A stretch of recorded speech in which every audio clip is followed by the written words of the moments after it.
प्रधानमंत्री नरेंद्र मोदी के संसदीय क्षेत्र वाराणसी से पढ़ी और यहीं से पोस्ट ग्रेजुएशन करने वाली नेपाल की पहली महिला प्रधानमंत्री सुशीला कार्की ने शपथ ले ली।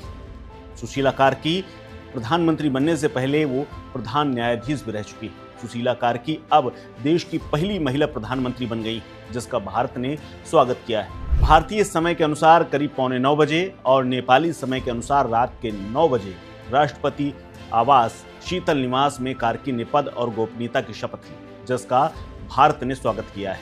भारत ने शुक्रवार को काठमांडू में पूर्व मुख्य न्यायाधीश सुशीला कार्की के नेतृत्व में अंतरिम सरकार के गठन का स्वागत किया है। साथ ही प्रधानमंत्री नरेंद्र मोदी ने भी उन्हें बधाई दी है और साथ चलने की बात कही है। दरअसल नेपाल में जिंजी आंदोलन के बाद अब अंतरिम सरकार का गठन किया जा चुका है, जिसके बाद शांति बढ़ रही है, यानी नेपाल में अब धीरे धीरे शांति आ रही है। पूर्व चीफ जस्टिस सुशीला कार्की के अंतरिम प्रधानमंत्री बनने पर प्रधानमंत्री नरेंद्र मोदी ने उन्हें शुभकामनाएं दी।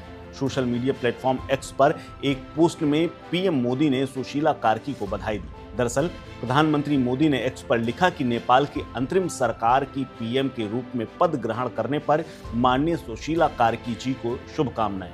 उन्होंने आगे लिखा कि नेपाल के भाई बहनों की शांति, प्रगति और समृद्धि के लिए भारत पूरी तरह से प्रतिबद्ध है। विदेश मंत्रालय ने भी बयान जारी किया है।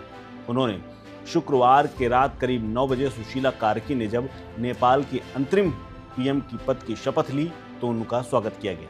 नेपाल के राष्ट्रपति ने उन्हें शपथ दिलाई। भारत के विदेश मंत्रालय की ओर से बयान जारी करते हुए कहा गया कि एक करीबी पड़ोसी, एक लोकतांत्रिक देश और दीर्घकालिक विकास के साझेदार के रूप में भारत दोनों देशों के लोगों और उनकी खुशहाली के लिए नेपाल के साथ मिलकर काम करना जारी रखेगा।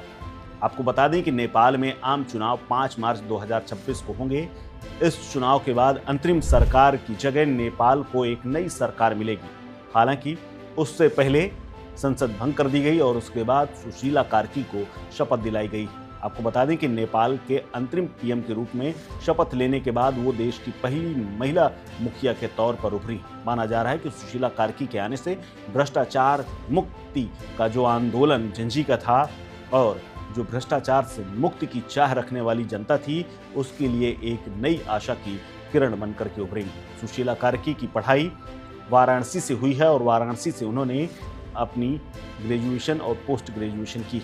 उसके बाद उन्होंने नेपाल में वकालत की और उसके बाद जज बनते हुए सुप्रीम कोर्ट तक पहुंची और पहली महिला चीफ जस्टिस के रूप में काम किया है। उनके पति भी कांग्रेस के नेता हैं और वो नेपाल में लंबे समय से राजनीति में सक्रिय हैं। हालांकि कार्की अभी तक राजनीति में नहीं थी, वो सोशल वर्कर के तौर पर काम कर रही थी, लेकिन इस आंदोलन में वो बढ़ चढ़कर हिस्सा ले रही थी और जिंजी की वो पहली पसंद भी थी।